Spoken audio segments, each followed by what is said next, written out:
Welcome back to another week of the Let's Talk Social Innovation Pod, everybody. I hope you've had an amazing start to your week, but if not, we can kickstart right here.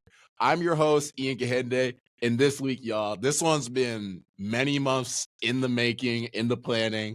Dr. Betty Wilson of Washington State University. Tell them what's up. Hello, everyone. What's up? How's it going? So, in this week's episode, we'll be going through Dr. Betty's life story, what's gotten her to where she's at. We'll talk about what it's like being a Black woman in academia and the challenges that we might face. Of course, we'll have our artist spotlight as we always do. And then in the second half, we'll be touching on her current research and work as a professor. So, anyways, everything else to the side, let's get right into your backstory. Take me from the beginning, Dr. Wilson. Yes. Where do we start from the beginning? So I am originally from South Carolina, born and raised a small town in South Carolina. I like to call it the big city because it's roughly 3,000 people, which means everyone pretty much knows everyone. Family, raised mostly by my grandparents, loving people. My granny has been my inspiration for so much of my life. She was a social worker for 32 years. And so just seeing the empathy and compassion and the grace and poise that she carried just throughout her life really inspired me. Just going throughout high school, as a high school student, or I guess we can start there, always was pretty smart, honor roll student, honor student as well. Had the opportunity to take courses locally at the tech school that provided opportunities to advance once I got to my undergrad. And so just being raised in a small town and really not knowing at the time that we were limited. And that was really something when I got to college. I was like, oh, we really didn't grow up with a lot, but my grandparents really afforded me opportunities to have extracurricular activities, participate in summer activities. So I was always busy, but I really didn't notice that I was, coming from maybe a food desert or a poverty-stricken area until I started to go off and see other schools and go off and see other places, particularly for undergrad, that I was like, I really came from, disadvantage, but even in that disadvantage, there was so much joy, there was so much support and love. And so that's one thing that I remember about just growing up and being from a rural area is that people are rooting from you. And although on the outside looking in, it's like, oh, what is really happening? But the people are so supportive and they really,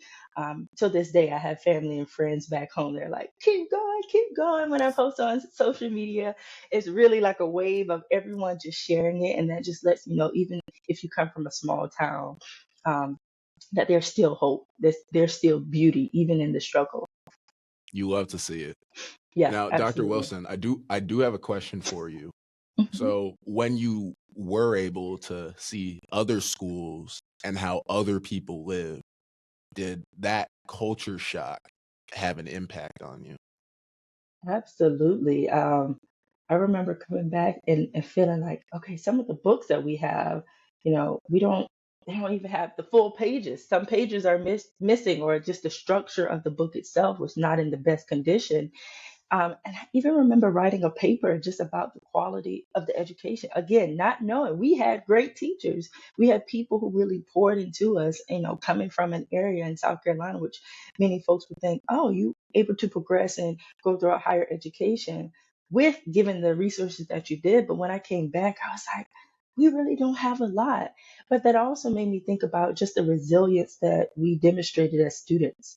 Seeing folks who have these large universities or, well, large school campuses, and then we come back to, at the time, it was just a small school. And even a Mhm. district that was underfunded. And of course, through zoning and district laws, that we didn't get the resources as a school 7 miles down the road. Uh, that was predominantly white. And so I was like, wow, we're down the road, yet we're still not getting the same resources. So that really just fueled me to say, you know what? Despite having these resources, we can still push through. And even my classmates and people who came before me and after me, there's so many folks who've gone on to law school, to get public health degrees, to make the news, as being super just amazing students. in given the resources that we had. So that just let me know it really takes grit. We're up against a lot more obstacles, but it's not impossible. Beautiful. Now, moving on to college. In my file, it says that you went to an HBCU in Yeah, South Carolina. Want to move on more about that? yes, this story, my granny would always tell the story, but um, I was applying for colleges in my senior year, and I applied to plenty, and I got accepted into plenty. Of course, HBCUs were on the list, and also predominantly white institutions in South Carolina. And so some of my first campus visits were at these larger PWIs, and that can also be deconstructed about how we have opportunities with HBCUs, but why we seek other opportunities. And so at the time, that's all we heard. It was like these larger institutions, especially when you come from a small town, you want to get out, you're ready to go. So I was like, let's just try it out. Let's just do a campus visit. And we did a campus visit at a very large institution in South Carolina. And when I got there, I was just like, nah, this ain't it. It was overwhelming. And I just kind of realized that, and I know me, I was very self aware, even as a high school student. I was like, I'm not going to be able to study. It was just too much distraction. It seems more like a lot of events will be happening. And although I It had was the small classes, town girl in you. yeah, I was like, I know me. I'm going to be distracted. And so after we came back, my grandmother, who was working at a HBCU in South Carolina at the time too, she was like, Betty, just try it out, just go for it. And so we actually had a recruiter from the HBCU to come to our school, and he was like, I'm here to talk about it. Anyone has their personal statement ready on a flash drive, you can give it to me, and we can kind of look over your admissions packet. I was one of the only people who had it, and I was like, here you go. I have my personal statement ready. And so I don't think it was a couple of days later, and he reached out and was like, I want to follow back up. Are you interested? Let's get things rolling. And so he and my grandmother were really some of the inspirational people that really led me to go to a HBCU. And it was the best decision. That's why I look back and I'm like, how was I about to miss out on this pivotal moment? And so it just goes to the nature of really appreciating these institutions, because when I got there, I was like, my people, here we are, people from different parts of the world, but you come together and there's a cultural appreciation, there's a pride, there's a tenacity to excel academically, but also a lot of activism as well. Mm. So, what did you major in undergrad? Yeah, so I majored in sociology, and I also minored in criminal justice and African American studies. And so I dabbled a little bit with biology first. I was like, let me see if biology might be my option. I enjoyed the classes, did very well, but I realized I had this passion for helping people. I had a passion for social justice. And I didn't even have the words at the time. I just knew I always wanted to do something, especially for people who were marginalized, and thinking about some of these structural issues in our society.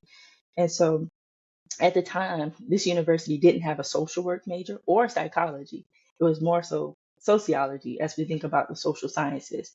But they had African American studies and criminal justice. And I was like, this is it. So that really was the framework of even the work I do today. So, moving on from that, something else I got down here says that you were Miss NAACP. How'd that come Yes. about? Oh my gosh. So there was an interest meeting on campus. I think this was my junior year. There's an interest meeting for NAACP, and I was like, yes, this aligns with what I do. And so we were all in this big classroom. It was filled up with students who were interested, some who were supporting their peers. But there were four people who were like, I want to tell my story about why I'm interested in running for this position and what I can do to promote change. And so my peers were really good, but I think the audience received their answers maybe a little bit generic. But I was like, this is my goal. At the time, I already went to Florida at the time when the killing of Trayvon Martin happened. So I did that a couple years. So I already had my feet on the ground as far as activism. So I told that story, and people were like, yes. So we had all the candidates, it was four of us, had to step out the room, and they voted. And once we came back in the room, they're like, we're happy to announce. So it was very quick. It was like on the spot. And again, you had to have a speech, but my speech was more so about what I already did. Didn't have to think of something elaborate. I was just speaking from the heart, and I think that resonated with the students at the time. Mm. So then moving on from undergrad, how did social innovation, I guess, become a major part of your life moving past that? Social innovation. I think technology. As we think about social innovation, technology in a multiple ways, and for some it can be a double-edged sword. But technology allowed us to see a lot of injustices happening. At the time, I was on Mm. Facebook, but I think Instagram was starting to become more popular. Twitter, of course, as I think about my years of undergrad and moving beyond that. But as I think about innovation, technology, and social media, that was where I began to learn more about incidents of injustice, specifically thinking about the killing of Michael Brown. And I tell this story as one of the founding reasons for why I do the work I do. It was in 2016. I remember watching the news and seeing the faces of people in Ferguson, and then going on social media, Facebook at the time, and so many people were like, I'm being personally impacted by witnessing this, only on the news, but also on social media. People were sharing images, Michael Brown laying in the street, or just seeing the residents in Ferguson. But also, it was a way for people to express their rage. So not only did technology provide us a way to see what's happening in the world, but people now could say, I'm being impacted. What can we do? How can we mobilize? So then technology became this vehicle for social justice. And that's where I began to fit in with innovation about how do we understand technology, not as a tool for understanding injustice, but also as a tool to promote justice. Mm. Now, before I get ahead of myself and get into your research, firstly, gotta ask about your clinical background, your PhDs, and your masters. Yeah. Take me through those because I know you have so many hats that you wear across all your different degrees and certifications. So I'm Yeah. here to hear about it. Yeah, I would tell you, I'm trying to keep it succinct as possible. So in 2016, 2014, take it back. That's where I started my Master of Social Work program in South Carolina. Um, and I gained considerable clinical experience. I had an opportunity actually to go back to my hometown and do an internship at a rural mental health center.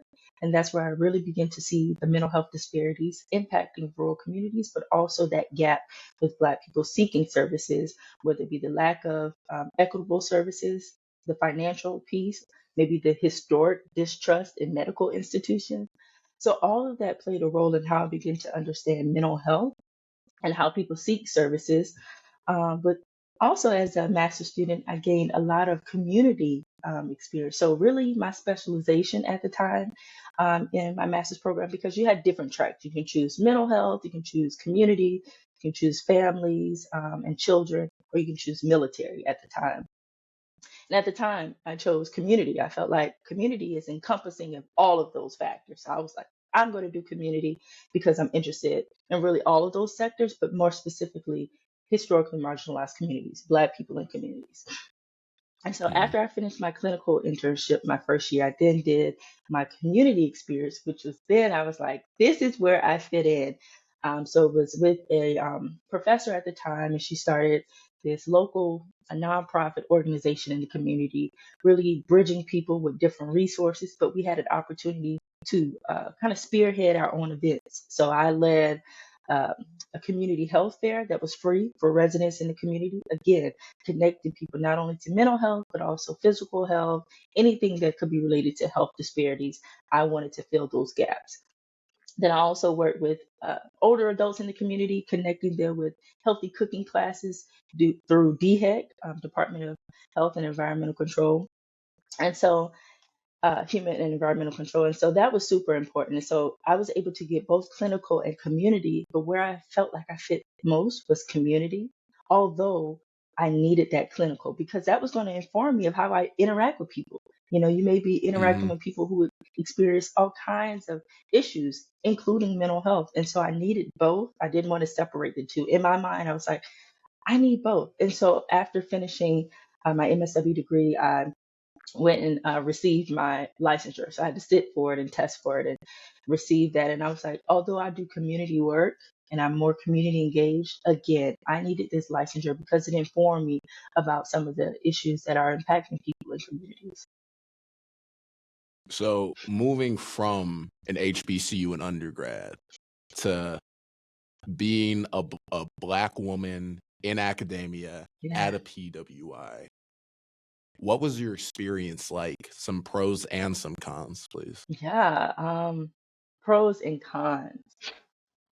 So coming from an HBCU, I think that really provided the emotional foundation to weather any acts of microaggressions or just the outside world, living as a Black woman or a Black person. So that HBCU provided the culture, it provided the confidence for me to navigate different parts of society. So I'm super proud of that and just so thankful. But after that, going into a master's program, I would say my master's program demographically was diverse.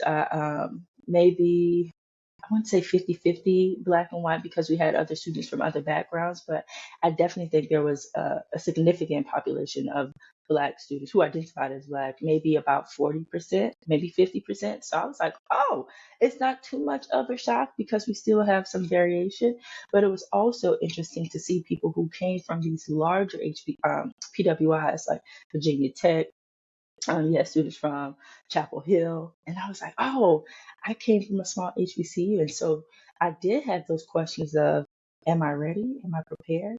But that was just those internalized fears that we think about as ourselves. Although we may receive the same education, it's the fact of those distinctions in the institutions that we attend. But my first year, I quickly got Mhm. over that. I was like, I'm prepared. And I really began to sit with the fact that I went to HBCU and I wore that with pride because I was prepared. I had all the knowledge, especially when it came to research classes. I excelled really well, again, with people who came from different universities. So my master's program really too much wasn't a culture shock. I think where I began to experience some struggles was when I got into the doctoral program, and Mhm. being one of the only Black people in the program, but being the only Black in my cohort. So you have multiple cohorts that may be in the college at the time, the College of Social Work at the time, but I was the only Black in my specific cohort. There were six of us, and I was the only Black, and everyone else was white. Wow. And so I was like, whoa, all right.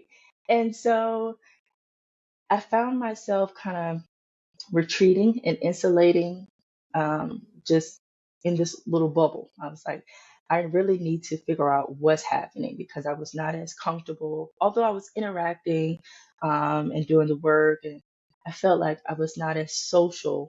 And it was because I really didn't see that representation. Um, at the time. And so I would interact with my colleagues, but afterwards I would just go home and just kind of find my own things to do. And that really led up maybe until my second year, until I ventured out of my discipline. And then I met people from other academic disciplines, for example, education. That's where I really began to find my voice because I started to see other Black people. And then I joined the Black Graduate Student Union. So those were places where I began to feel like myself again. But I think navigating academia when you're one of the few, a lot of things could happen. You can feel isolated. Some folks may feel like the spotlight is always on them, so they can't mess up. It's like, other people can Mhm. mess up, but you can't. Or you may tone police how you say things, even your hair, your dress. You're always cognizant of all those things. And those external factors impact your work. Like, we shouldn't have to deal with those, but it's unfortunately, especially Black women, you go through those um, instances that really make you maybe dim your light a little bit. And so it really takes an active awareness of who you are. And that's cyclical. It's not just the first year. You have to maintain that throughout the year. And for some, it can lead to exhaustion and burnout unless you have those social supports. So I was able to find those social supports with people who were experiencing similar things as well. My one question I have for you in regards to that, Hmm. being the only Black woman in your cohort, did you feel as though you needed to set an example for maybe someone else who is thinking about pursuing their doctorate, Mm, another Black woman, as you know how few and far between they are? yeah. You know what? As I'm removed from the doctoral program, I think inadvertently I was doing that because I was able to achieve a lot of doctoral awards. Like I won a doctoral student award. I was the first one to receive this fellowship from this institution that no one received before. I received a lot of graduate awards from the university.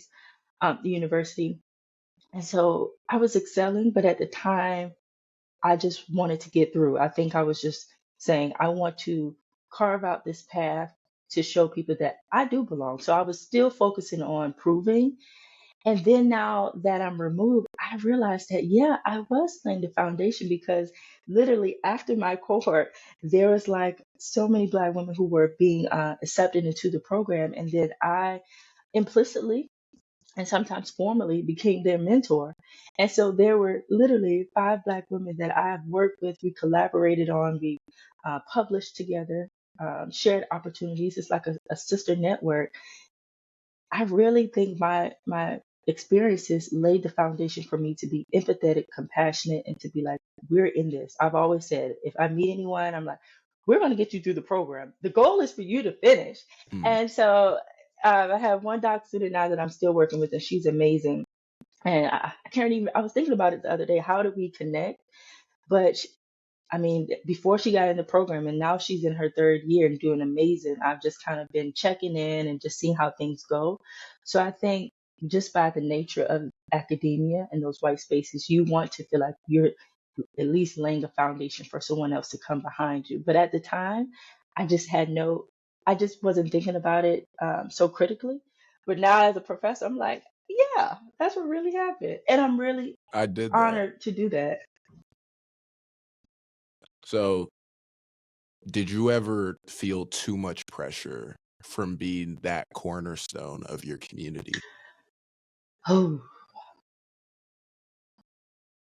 did I ever feel too much pressure? Um, I think I can answer that in a couple of ways. I maintained my self-care. That's one thing I did. And but it's also a factor that is taught in social work in our master's program, self-care. So after I would do my work, I would go to concerts. Like if there was a concert coming to the city, I would go. I was like, and I would go alone. And those were my ways of maintaining my mental health and to step away. Like when work was done during the summer, I was not working. I was resting. I'm like, I'm not working myself, and burning out. I had this mindset that Betty, don't burn out. I always had that in the back of my mind. So whatever you need to do, just have these groups, but do something fun for yourself. So although I'm trying to think, the pressure maybe was much more salient in class when there were topics about maybe the Black community. And I was like, oh, Mhm. well, I know that. So that's when I was like, I know that like in the back of my head. So I think those were the times where I felt like I had to be like that cornerstone when there were issues because I'm like, I don't want to. The Black community is not a pejorative way of thinking about it. Like we have joy, we have excellent pioneers in social work who paved the way even for the profession that we don't learn about. And so that was my framework of not framing the Black community as, oh, this community that needs so much help and we need assistance from these institutions. No, we have agency, we have power, and we have greatness in these communities that need to be shared. And so I was always actively taking that stance, not just a pejorative way, because I think sometimes in the social scientists, we want to help. But not realizing that these communities historically have been resistant to a lot of oppression. They have fought their way, revolution. And so that's one thing I wanted to capture in my work. But I think now, as even more as a Black faculty member, I'm much more aware of the burden that Black women, specifically, but Black people in academia in general, but then looking at the nuances of being Black and woman, um, the burden can be, uh, it can be lethal. The burden of exhaustion can be lethal. And I think a lot more people are being more aware of that as we see issues happening in the news, specifically attacks on Black women in academia, that you have to not carry the weight of the world, because the consequences can be your mental fatigue, but also your physical health. And how do you Mhm. sustain yourself to not succumbing to the pressures of academia, but also wanting to support the next generation of scholars? And I think there's always that Mhm. tug of war. And I found myself doing a delicate dance. Thank you, because one thing I realized is that at 5 o'clock, that's it. I am me. I go back to watching my shows. I watch Survivor. I watch Project Runway. I'm done with that life. But when it's time for me to put back on that hat, I do. And so I think the balance of awareness of health needs to be at the forefront, especially for Black women at the intersection of academia. So before we get more into your research after this artist spotlight, I just want to close out the first half Mhm, with a couple of mhm, questions. Firstly, now all three of these are interconnected and related. But firstly, what's the biggest advice that you could give to our general population as a whole? Then secondly, what's the biggest advice that you can give to Black people who are watching and listening to this? And lastly, what advice or lessons could you pass on to women who are trying to break into this field, who feel like they have to juggle all their hats? mm. The biggest advice I would say, um, to be aware of the intersections of your history and privilege and advantage and power. I think we oftentimes, depending on where we come from in life, we can kind of put that to the side to justify who we are or to justify the experiences of others. But I think, es- especially for listeners broadly, to have this recognition of history, because there is an erasure happening as far as how we talk about history and the truth of oppression in our society. And when that truth starts to dissipate, as far as the types of systemic marginalization that has happened, then we begin to not understand the experiences of people who are living that in real time, especially as I think about the work that I do historically, Black people and communities. If we have a legacy that is happening now that is erasing what we have gone through, how do we begin to show empathy and compassion when we see instances of injustice if we don't have that foundation of what historically we have gone through? So I think first, to understand your history, your privilege, and the intersections of who you are as a person, but also show compassion to people that have been historically marginalized in our society, um, whether that be social action, whether you want to get involved in, and I think we're going to get into that later, but understanding how you can make a change in that awareness. Not only are you sitting with that awareness, but if you decide to get involved, where do you fit in? And so, more so, uh, Black people in general, I think my advice would be it's okay to rest. And this would also go to Mm, Black women. Um, one of my favorite books out right now is Rest is Resistance, a manifesto by Tricia Hershey. And she talks about this denial of rest for Black people, specifically in our society, because we had to feed the systems of slavery and capitalism. So we're wired to work and exhaust ourselves and to prove our worth, but improving who we are, that also comes with exhaustion and burnout and also compromised health outcomes. So this goes for Black people. It's okay to rest. It's okay to not prove yourself. You go in spaces that appreciate you, but I know that's also nuanced because most people are in survival mode. You have to work. I don't have the privilege. So I recognize my privilege, even as an academic, to say, to not be in spaces that don't support you, because a lot of folks don't. But I think having that time to really sit and rest, and take a break from a lot of the injustices that we see sometimes, because I think we get so riled up, and respectfully, I think we should. But going to the idea of rest, as I think about Black women specifically, in academia, who are interested maybe in academia or who are interested in going into these spaces, to know your why, to know your purpose, because you will be tried as far as why you are here. Microaggressions are real, and they are especially real at the intersection of race and gender. They show up in multiple ways. Find your support group. beforehand. You don't want to wait until you get in the PhD program. That was maybe one of my pitfalls, is not understanding the need to have that before I got in it. Um, so Mm, have your support group, and there are a lot. I'm more than happy to share. I'm in social work. There's a group, Black Girls in Social Work. There's a group for Black women who are interested in PhDs. Um, History, study, Black women studies. There's so many groups out there now that I didn't know of. So I'm just laying the foundation now. If it's not social work, if you're thinking about another discipline, find people who are like-minded, a community that can offer you support in times where you may not even see it yourself. Because I have my homegirls who reach out and say, "Hey sis, I'm just checking on you. I didn't even know I need that." So have people that are willing mm. to reach out to you when you're not even able to recognize it yourself. Me, I'm taking all this to heart. I can't even imagine how all the people watching this and listening to this are feeling right Oh, now. thank But you. there's so much wisdom is being imparted. Thank you. Thank you. Just life experiences. So I'm happy to share. So now we'll be getting into this week's artist spotlight. I'll be playing "Remind Me" by Sedona. Mm. I hope y'all enjoy.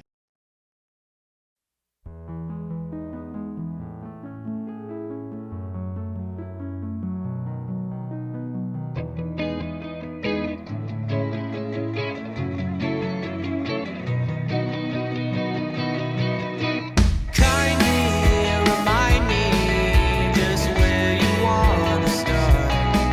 'Cause I don't ever wanna see the day we fall apart. But it's killing me. Just what we've been through. But baby, oh, you know all I want is you. Stick around. You'll never go far if you leave this town. If it's up to me, deciding what it is you're gonna be. But I'm waiting. You know our love is on the lifeline. I'm staying now. Kindly remind me just where you wanna start. Hope y'all enjoyed that snippet from Sedona. "Remind Me." Their Instagram and their Spotify and other music links will be in the description of this episode, wherever you're watching or listening. Now, getting into the second half of this week's episode, we'll be getting into Dr. Betty Wilson's current work and research. Now, I leave the floor open to you. Yeah. So I'm happy to share about my research. Research has been just an avenue for me to pour more of my social justice and activism into my work. I consider myself an activist scholar, where I've done the community work. Now I'm bridging that with research to advance social change in our society. Um, and so my research, again, building on those pivotal points that I talked about earlier, like having that experience with Trayvon Martin in 2012, going out to Florida, really engaging in boots on the ground activism. Then 2016, um, the death of Michael Brown really sparked my passion to really conduct research, community centered research on the experiences of Black people who were exposed to police killings. Not just one, but this chronic exposure that happens over time. Because what I found that is Michael Brown, people have thought about Sean Bell years prior. And so there are so many incidents that we don't think about how police killings of George Floyd and Breonna Taylor sparked. Um, and really trigger different emotions from the past. And so my research, I guess I'll talk about my dissertation research, which I received my doctorate degree in. So for my uh, PhD, I developed three articles, one being a conceptual framework that helps us understand how chronic exposure to police killings over time not only impact the stress, trauma, and grief experiences of Black people at the individual level, but I argue that this happens at the community level, and we need to start thinking about community level effects, because I can meet someone on the other side of the world, and they can be Black, and they can also share that they were too being impacted by these police killings. And so how do we begin to think about it? And there has been research at the population scale as well, but my research examines at the individual and specifically at the community level. And then one of my articles from my dissertation looked at the stress, trauma, and grief experiences of Black college students from 4 historically Black colleges and universities in South Carolina. And so research showed that being chronically exposed to police killings is deeply stressful, traumatic for a lot of students. They feel like they're in this perpetual cycle of grief. And also, I wanted to understand, how do they cope with these experiences? So we know that they're happening. We know that they're being traumatized. So what are they doing in the aftermath to really deal with their emotions? And many students, and this work is also out on Google Scholar. For folks interested, you can find it. The first article I talked about is titled Black and Blue, is the conceptual framework. The second one is titled Am I Next? And that's really students thinking that they too could be killed by police killings because they racially identify with the victims of these incidents. And then the third article, which is the coping, is called Take a Mental Break. And so this looks at students, how they manage the stress of these events. Some students say, I just take a break from social media. I have to physically and mentally unplug in order to really process these incidents. And some students say, I'm not processing them at all. Like, I'm just suppressing my emotions because I know it's going to be another incident that's going to happen. And so we really get a range of emotions about how these incidents really are impacting the lives, especially of Black college students. That was my population. Currently, I'm working on a paper on racial battle fatigue, and many of us may have heard about it. For some who have not heard about it, it's that wear and tear that happens on the bodies and minds of people of color, especially Black people, who are constantly exposed to racism, racial microaggressions. Most of the research has examined this in educational spaces, so Black students and Black faculty who are attending or working at predominantly white institutions, and the fatigue of constantly enduring racial microaggressions, whether that be from other students or peers or administration. That's where largely a lot of the research has examined, not so much the racial battle fatigue that's associated with structural racism and structural violence, so anti-Black violence. And so that's what I'm looking at now. Like, how do these incidents impact the emotional, physical, and social health of students? And how does that contribute to, over time, long-term fatigue and exhaustion? Some students say, I am just tired. I'm physically just burnt out. I don't have the energy. So how do these incidents over time kind of erode that motivation for students to engage in activism or even take care of their own selves, because they're so burnt out from these incidents? And it's real. Like I mentioned, you have to unplug, but some students who don't have those coping strategies or not aware of that or don't have those supports, they may find that just engaging in activism, I have to do something all the time, all the time. And I hypothesize that that can also lead to John Henryism.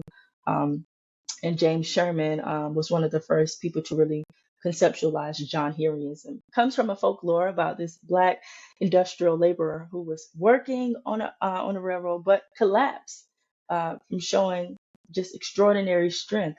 And so, how do students who are constantly engaging in activism want to show that they're down for the cause? How did this lead to them ultimately being compromised by these incidents and the toll it takes on their physical and emotional health? And so that's what we're looking at right now. And so some of my future work, again, is with Black college students, looking at the talk, this phenomenon that parents give to their children about how to prepare for police contact. And what I found from talking with students is that they not only receive these conversations from their parents, okay, keep your hands on the wheel, don't talk back, have everything ready, but that they were also receiving it from grandparents. A lot of the literature don't talk about that, but they were also giving the talk to their siblings. So now it's not, I have the Hmm. responsibility of hearing it from my parent, but now I have the duty of giving it to my sibling, especially if you're the oldest. You think about a lot of responsibilities that comes with. So that, how does that heighten the trauma responses? So those are some of the works, kind of filling out right now. Just working through the data in a very methodical way because it's so heavy and it's so rich. And I want to make sure that I'm doing justice with the stories of students who were, I'm so grateful, vulnerable enough to share those experiences with me. So, as someone who wants to continue to be aware of the things going on and be in the know of what's going around the country and around the world, how do I also preserve my own health, both physical and mental, with the heavy toll of these things Yeah, going that's a on? great question. And honestly, something that I'm also grappling with as well. And I think one of the ways is when an incident happens, first you need to step away. That's what I do. If something happens, I do not play the video. I think before, years ago, I would play the video and see what's unfolding. I don't play any videos. A still image is enough for me because that can still be traumatizing, is what I found. You don't always have to watch a video to know. You can maybe see the comments, or you can decide today is not the day. I need to take a break from, and what a lot of students do is just say, I'm going to unplug. But the problem is that, and what I found, because people know that I do this work, if I don't watch it on social media, people are gonna reach out to me. Hey, have you seen this incident? This is what's happening. Did you hear about this person? So you're being inundated from information, not just social media, but also your loved ones and friends who may mean well, but don't know that you're taking a break. So sometimes that means literally unplugging from your device, sitting it down, whether that be resting, doing something you enjoy, binge watching, until that you're ready. You have the agency to decide, now I'm ready to emotionally engage with this content. After you've done that, then you can decide if you want to take social action, because I feel like oftentimes those who are historically marginalized bear the burden of also being the forerunners of social change, when those in the dominant society with privilege should also be just as involved and engaged. But we know that any change typically has come from those who have experienced it the most. And so deciding if you want to engage in activism, what it looks like for you, even with the protests with George Floyd and Breonna Taylor, swirling with 2020, it was traumatic. We had COVID, we had people outside. And I went to a few protests, but I was like, I can't go to all of these. So there were times I didn't go. I didn't go to protests. Sometimes I maybe didn't post on social media, but that does not mean you're not down for the cause. And I think it's also that cognitive dissonance Mhm. that some Black people may feel is, if I don't post what's happening on my social media, if I don't talk about it, then I'm not invested in what's happening. And that's not the case. It's okay to rest. It's okay to engage in activism, but it's okay to understand you don't have to be the martyr for social change, because there are people who are doing the work. I have friends who are political social workers who do the legislation, who do the speaking out at the protest. I do the writing about it sometimes. I may post on social media or I may go out. So you can figure out what social activism looks like for you if you decide. But I think ultimately understanding that rest is necessary, and that's a privilege that I don't think Black people have in this country, to rest from these incidents. It's like you were saying, rest It's is resistance. resistance. Absolutely. So my next question is, how do we reverse some of the traumatic damage that's been done at the community Mm. level? That is a great question. Interestingly, I don't even use the words reverse in my literature, because I think the trauma that we experience is not present. It's a formulation of historical trauma. It's historical trauma be in the context of U.S. slavery, not just in the U.S., but broadly. That's the historical trauma. The intergenerational trauma is seeing your grandparents witness this racist event or experience discrimination, and now they pass it down to their children, and now your parents are telling you what to expect. And so that's the intergenerational piece, how it happens at the family level. And then the individual level is what you see on the news, or what we may see from our just witnessing these events in person. And so I think I would argue that reversing it may for some be a huge feat, because these incidents are so entrenched in our psyche, in our DNA, biologically. That's what research shows. The goal should be to recognize the trauma exists, to hold those spaces where people can reconcile with their trauma, because a lot of us are holding that weight. And again, we think about mental health, specifically in the Black community. There haven't been spaces for people to feel like they can openly share their traumatic experiences. So a lot of people are walking around holding trauma that they've never talked about. And I found that with my students. They're like, Dr. Wilson, this was the first time we talked about these incidents, and I didn't even know I needed this space. And when I did my focus groups with students, where they were in groups with 6 to 8 students, they realized they were not alone. They were started to brainstorm about how we can move forward with strategizing against police violence. So I think having safe spaces for you to talk, whether that be follow up with mental health care. It's okay to have a therapist on speed dial. Your friends could be that listening ear, but when you need someone that may be confidential to talk, understand that. But understand that trauma is also a part of our legacy, but also understand that resistance has been a part of the legacy. And so having those spaces, like I mentioned, spaces for comfort and support, reaching out for self care, or reaching out for mental health services, but also taking pride in knowing that there's resistance inside of you. We come from a history of collective resistance, and making that be the focal point, because I think trying to reverse it may damn near be impossible because we're constantly traumatized. That's the Mm-hmm. argument that I make, and a lot of people are making, is that we can attempt to reverse the traumas, but when people walk outside their doors, they may be scared to get stopped by the police, or if they get stopped by the police, that's going to re-trigger them. That's going to re-traumatize them. So we've done all this work today, but tomorrow you might get stopped, or you may have a racially traumatic event outside of the police. So these microaggressions happen on a Mm-hmm. daily level, as research shows that Black people, we're living in a society that was founded on racism and white supremacy. So inherently, these are the factors that we face every day. However, finding those pockets of resistance and self care and emotional support is going to be pivotal. So before we log out of the show, is there anything else from your work or research that you haven't touched on yet that you want to get Ah, across to the audience? oh my gosh.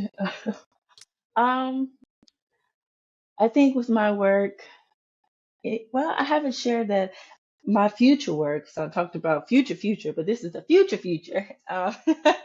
Uh, because I Mm-hmm. talk so much about trauma, now I'm moving into a space of developing culturally relevant interventions that are based in the community. And so thinking about the students I dealt with, the stress and trauma, a lot of them wanted spaces to process their emotions, but they also wanted spaces of community so that we can start strategizing for social change.